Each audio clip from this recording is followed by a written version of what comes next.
wanna be rich, I wanna be famous, I wanna have lots and lots of money.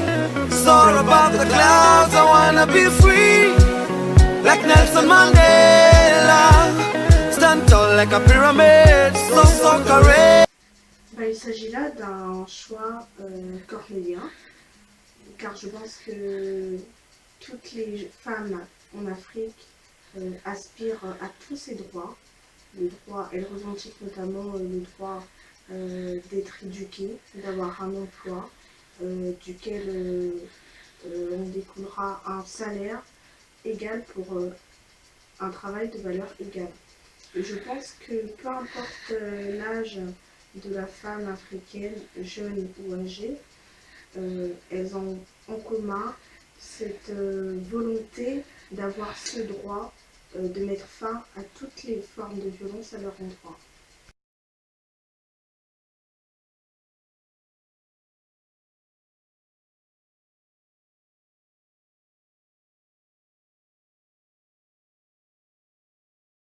Tout d'abord, je pense que c'est un défi, parce qu'il n'est pas sans savoir que la conciliation entre la vie professionnelle et la vie de famille a toujours été un enjeu majeur pour la femme en général, mais plus particulièrement pour la femme africaine en vue de nos coutumes en Afrique.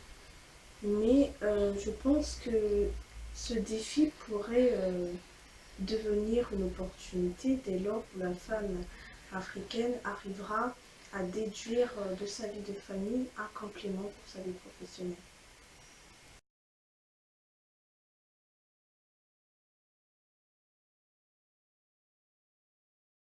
Je pense que la sous-représentation des femmes africaines à des postes de direction au sein du continent s'explique par différents facteurs, notamment la ségrégation professionnelle, le poids des stéréotypes, mais aussi les difficultés qu'elles peuvent rencontrer à concilier leur vie de famille et leur vie professionnelle. Mais de nos jours, on peut notamment observer une minorité de femmes qui occupent aujourd'hui des postes conséquents au sein des entreprises en Afrique, mais aussi à l'extérieur, ce qui permet non seulement de revaloriser la femme africaine, mais aussi de réduire l'ascendance de ce phénomène de sous-représentation.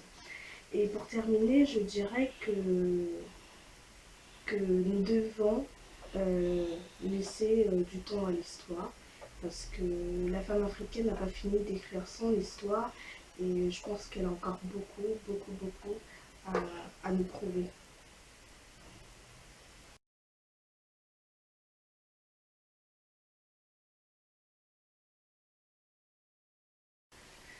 Premièrement, je pense qu'il est important de rallier ces deux termes, autonomisation économique et esprit d'entreprise, parce qu'il va de soi que l'esprit d'entreprise engendre des capacités d'autonomisation économique.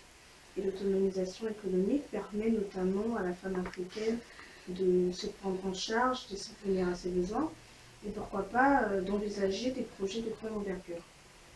Et d'autre part, je pense qu'il est également important de mettre un accent sur les PME, dirigées par les femmes africaines, et de réduire les barrières qui les privent de certaines potentialités, telles que le financement, les marchés publics, la technologie, etc. Et enfin, je pense qu'il n'est pas abusé de désigner le salaire comme étant un facteur économique important, voire même primordial, à l'autonomisation économique de la femme africaine.